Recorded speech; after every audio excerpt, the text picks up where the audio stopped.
One of the points of conversation, whether it's observing the parades that go on through New South Wales or the people helping out, is the youth of those involved. And the Navy have a current program called the Navy Gap Year, where school students in their break from the final year of high school can serve with the Navy. Well, one of the people doing such a thing is Roanna Murray. She joins me on the line.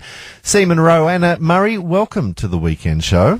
Thank you. Whereabouts are you at the moment? HMAS Cerberus in Victoria. Now, that's a land-based command, but have you been on board a vessel? Yes, I was up with Attack 2 in Darwin, so I was on HMAS Armidale and HMAS Bathurst. What was it like serving on board an ocean-going vessel? It's awesome, a very different experience to what we learn here. So how long were you on offshore for? I was offshore for 4 months. And now you're serving on Cerberus. Does this mean that you'll pursue a career in the Navy? Yep, I've signed on full-time as a communicator, so 6 years now. And what was it about the Navy that made you take up the gap year opportunity? Just the mateship and the skills that you learn. It's just a lot of fun, so... The other members that signed up with you, were they in similar desire?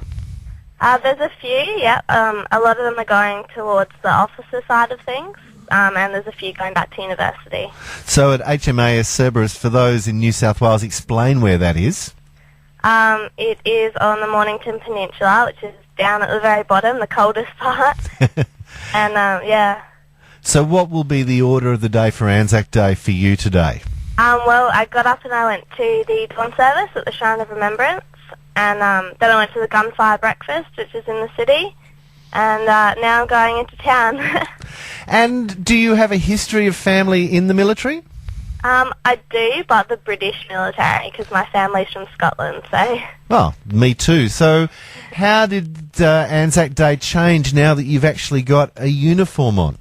It's definitely a weird feeling. You definitely get a lot more respect and pride than you used to have, and yeah, it makes you respect everything that they've done a lot more, I think.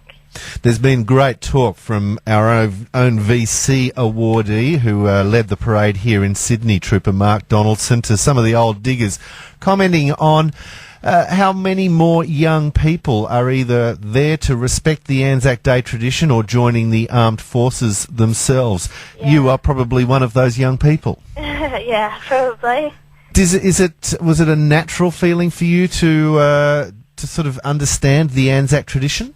Yeah, it was. It's something that they kind of teach you a lot about when you're training at Cerberus, and it's nice to put it into practice a little bit on the day. Well, look, it's great for you to catch up with us, and if anybody listening wants to take part in the Navy's Gap Year program, I guess you'd be pretty well recommending it. Yes, highly recommending it. Even if they don't stay in, it's just a great year. Because that's the thing, you don't have to serve up for continual service in the Navy, you basically just do your gap year. Yeah, and you can leave the gap year at any time, so even if you only do 6 months and then to go back to uni, you can do that as well. Well, Seaman Roanna Murray, thank you for joining us. You're very welcome. Anzac Day statewide.